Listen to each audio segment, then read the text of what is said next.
आप पूरे देश में अंधविश्वास फैला के रखे हैं कि 22 तारीख को पत्थर में प्राण डाला जाएगा, राम में प्राण डाला जाएगा। इतने दिन से राम बिना प्राण के थे क्या? उनके अंदर प्राण नहीं था क्या? जब राजा बृहदत्त का पुष्यमित्र शुंग ने हत्या किया तो अब उसका नाम बदल करके साकेत से अयोध्या किया। लाखों बौद्ध भिक्षु का हत्या किया। जो बगल में जो आपका सरयू नदी है उसका गवाह है। लाखों बौद्ध भिक्षुकों का सर काटा, उसी से उसका नाम पड़ा सरयू नदी। खून का मतलब धार से। एक तरफ कहते हैं कि भगवान राम है, पुरुषोत्तम राम है, उनमें शक्ति है, और दूसरी तरफ कहते हैं कि हम प्राण उनमें डालेंगे। तो हर हॉस्पिटल में एक प्राण स्पेशलिस्ट लोगों को रखना चाहिए ताकि हमारे लोग मरे और प्राण उसमें डाल दें। अगर ये लोग पत्थर में प्राण डाल सकते हैं, चलिए भाई, मतलब कि हम शूद्रों में प्राण नहीं डाल सकते हैं। अगर इतनी शक्ति होती प्राण डालने का तो एक भी ब्राह्मण मरता नहीं। मरने से पहले ही मतलब उसका कूपन रिचार्ज कर देते, रिचार्ज हो जाता।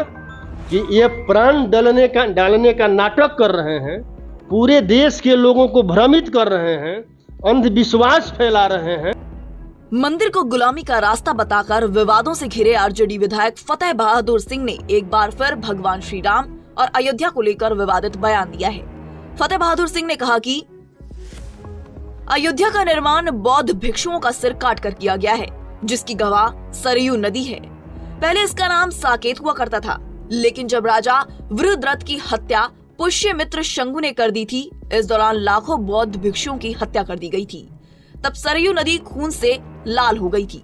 इस दौरान ही उसका नाम बदलकर साकेत से अयोध्या कर दिया। सरयू नदी आज भी इसकी गवाह है।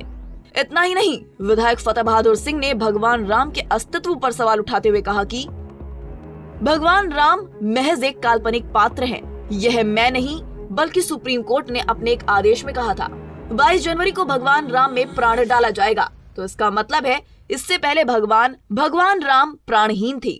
जो लोग पत्थर में प्राण डाल रहे हैं, ऐसे लोगों की एक सूची केंद्र सरकार को बनानी चाहिए और सूची बनाने के बाद केंद्र सरकार प्राण डालने वालों को देश की सीमा पर हर बटालियन के साथ और देश के सभी अस्पतालों में तैनात कर देना चाहिए।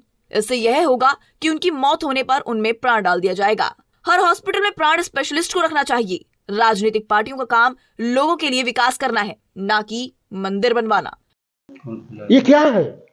आप पूरे देश में अंधविश्वास फैला के रखे हैं कि 22 तारीख को पत्थर में प्राण डाला जाएगा, राम में प्राण डाला जाएगा। इतने दिन से राम बिना प्राण के थे क्या? उनके अंदर प्राण नहीं था क्या? और जब 22 तारीख को प्राण डाला जाएगा तो प्राण डालने वाले कौन हैं? नहीं, अयोध्या में जो अरे भाई, अयोध्या में जो राम मैं वही तो बोल रहा हूँ, वो भी तो सुप्रीम कोर्ट के आदेश से बन रहा है। अयोध्या कब बना? हम नहीं जानते, तो जान कराइए ना।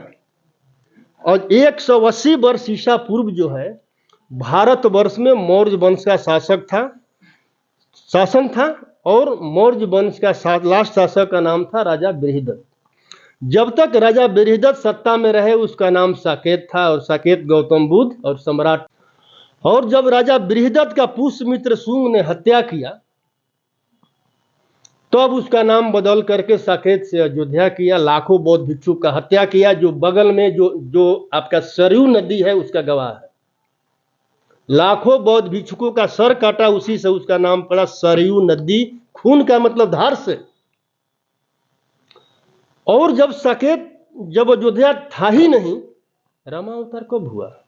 और रामायण का मतलब कि आपको अयोध्या कांड में सर्ग नंबर 109 चौपाई नंबर 134 को मतलब पढ़िए। उस रामायण में लिखा हुआ है, जिसका मतलब कि हिंदी अर्थ होता है कि तथागत बुद्ध और उनके अनुयायियों के साथ वही दंड मिलना चाहिए जो एक चोर को दंड मिलता है। मैं पूछता हूं, जब वाल्मीकि रामायण में तथागत बुद्ध का जिक्र है तो पहले राम की पहले बुद्ध? ये सवाल उठता है कि नहीं उठता है? उठता है ना। मतलब कि पहले बुद्ध, और पहले बुद्ध तो फिर राम कब आए? जब पहले बुद्ध हो गए तो राम कब आए?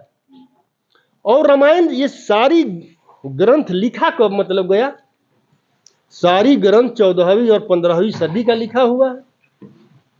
हमें उस पर भी नहीं जाना है। हमारा सीधा है कि भारत सरकार का काम है गरीबों के लिए रोजगार का व्यवस्था करें, गरीबों के लिए स्कूल बनवाएं, यूनिवर्सिटी बनवाएं और हॉस्पिटल बनवाएं। अगर मंदिर से ही आपको सब कुछ होने वाला था तो कोरोना काल में आपने सारे हॉस्पिटल को बंद कर देते, सारे पेशेंट को मंदिर में भर देते। हॉस्पिटल की आवश्यकता क्या था आपको?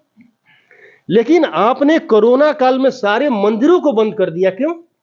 अरे आप ही ने तो साबित कर दिया कि मंदिरों में कोई शक्ति नहीं है, और जहां कोई शक्ति नहीं है उसके लिए आपने देश का अरबों खरबों रुपया क्यों बर्बाद कर रहे हैं? लेकिन लगभग 700 जो आपने सेल्फी पॉइंट बनाने का काम किया है, आप ही लोग बोले हैं कि लगभग मतलब 2000 करोड़ रुपया लग रहा है। उससे क्या लाभ है देशवासी को, बताइए? और जो मंदिर में प्राण डालने का जो बात कर रहे हैं वो देश में नफरत नहीं फैला सकते हैं। एक तरफ कहते हैं कि भगवान राम हैं, पुरुषोत्तम राम हैं, उनमें शक्ति है, और दूसरी तरफ कहते हैं कि हम प्राण उनमें डालेंगे। तो जो पत्थर में प्राण डाल सकते हैं आप, ऐसे लोग तो बहुत देश के लिए कारगर साबित होंगे। ऐसे लोगों को भारत सरकार को सूची बनाना चाहिए, और ऐसे लोगों को जो बॉर्डर पर हमारा जो सेना जो लड़ रहा है, हर बटालियन के साथ एक प्राण डालने वाले को रखना चाहिए। हर हॉस्पिटल में हर स्पेशलिस्ट डॉक्टर हैं, लेकिन प्राण स्पेशलिस्ट अभी तक डॉक्टर नहीं है। तो हर हॉस्पिटल में एक प्राण स्पेशलिस्ट लोगों को रखना चाहिए, ताकि हमारे लोग मरे और प्राण उसमें डाल दें। अगर ये लोग पत्थर में प्राण डाल सकते हैं, चलिए भाई, मतलब कि हम शूद्रों में प्राण नहीं डाल सकते हैं। अगर इतनी शक्ति होती प्राण डालने का, तो एक भी ब्राह्मण मरता नहीं। मरने से पहले ही मतलब उसका कूपन रिचार्ज कर देते, रिचार्ज हो जाता, मरता नहीं। ये अंधविश्वास फैलाना है कि नहीं? और अगर ये लोग मंदिर में, अगर ये लोग बॉर्डर पर हमारे लड़ते हुए लोगों के शरीर में अगर प्राण नहीं डाल सकते हैं, और हॉस्पिटल में जो मरेंगे उनमें प्राण नहीं डाल सकते हैं, इसका मतलब क्या हुआ कि ये प्राण डालने का नाटक कर रहे हैं, पूरे देश के लोगों को भ्रमित कर रहे हैं, अंधविश्वास फैला रहे हैं। और अंधविश्वास फैलाना, नफरत फैलाना, पाखंड फैलाना एक कानूनन अपराध है कि नहीं है? कि जनता भी तो उसी के पीछे पागल है। अरे मैं आपसे पूछ रहा हूं ना, आप तो पढ़े लिखे लोग हैं ना। अंधविश्वास फैलाना कानूनन अपराध है कि नहीं है? ऐसे अपराधियों को मतलब कहाँ होना चाहिए, आप लोग कुछ समझ लीजिए। वहीं विधायक फतेह बहादुर ने बीजेपी सरकार पर जोरदार हमला बोलते हुए कहा कि हम कलम और किताब देने की बात करते हैं और वो लोग त्रिशूल और तलवार देने की बात करती हैं। डॉक्टर भीमराव अंबेडकर ने कहा था कि जिस दिन मंदिर की भीड़ विद्यालय की तरफ मूव करेगी, उस दिन भारत को महान बनने से कोई नहीं रोक सकता। विद्यालय के अलावा शिक्षा नहीं और शिक्षा के अलावा विकास नहीं। हम लोग कलम और किताब देने का बात करते हैं और वो लोग त्रिशूल और तलवार देने का बात करते हैं। देखिए, हमारी लड़ाई स्पष्ट है। हाँ, रेडी है। सरकार में तो हमारी लड़ाई स्पष्ट है। कलम और किताब की लड़ाई है त्रिशूल और तलवार के खिलाफ। अब मोदी जी से पूछिए, एक तरफ मोदी जी कहते हैं कि भारत विश्व गुरु बन रहा है, और दूसरी तरफ वही कहते हैं कि मैं 80 करोड़ भारत के गरीबों को फ्री में अनाज देता हूं। कहां ले जा रहे हैं मोदी जी हमारे देश को? आपने तो 80 करोड़ जनता को हाथों में कटोरा थमा दिया। अब देश को किस दिशा में ले जा रहे हैं? आप जो यहां सेल्फी पॉइंट बनवा रहे हैं, वो पैसा से गरीबों के लिए फैक्ट्री लगता, रोजगार मिलता, नौकरी मिलता। आप देश को किस दिशा में ले जाना चाह रहे हैं? और आप देखे होंगे कि इन्होंने पूरे संविधान को मिटाने की तरफ देश को ले जा रहे हैं। अच्छा, अगर आपको अयोध्या से निमंत्रण आ जाए कि आप 22 तारीख को आपको शामिल होने का निमंत्रण आ जाए, तो फतेह बहादुर सिंह क्या करेंगे? जाएंगे या नहीं जाएंगे? क्यों जाएंगे? हम साकेत जाएंगे। हम अपने मतलब कि बुद्ध स्थल पर जाएंगे, हम साकेत जाएंगे। अयोध्या वो मतलब है ही नहीं। अयोध्या स्थानांतर किया हुआ नाम है। आप जिस समय लोगों ने बाबरी मस्जिद को तोड़ा था, उस समय भी वहां गौतम बुद्ध सम्राट अशोक का अवशेष मिला था। राम का मंदिर होने का एक भी अवशेष मिला था तो आप मतलब कि सामने दिखाइए। एक भी अवशेष नहीं मिला था राम का। तो सुप्रीम कोर्ट ने जो आदेश दिया कि हाँ राम का मंदिर, ऑर्डर पढ़ लीजिए ना। गलत। सुप्रीम कोर्ट ने भी मतलब आदेश क्या दिया है आपको, उसका ऑर्डर पढ़ के आइए। इसके बाद उस पर हमसे आप बात। अच्छा, जो चरवाहा विद्यालय के बारे में आप कह रहे हैं, इसका मतलब है कि नीतीश कुमार आरजेडी के साथ आते हैं तब वो सद्बुद्धि उनमें आ जाती है। चरवाहा विद्यालय जो है, मैं हमारी बिहार सरकार, हम लोगों ने वादा किया था कि जब सत्ता में आएंगे तो हम लोग 10 लाख नौकरी देने का काम करेंगे। 1-1.25 साल हुआ, हम लोगों ने 5 लाख नौकरी पूरा कर दिया और अभी फिर 13 तारीख को हम लोग 1 लाख टीचरों को नियुक्ति देने मतलब की जा रहे हैं।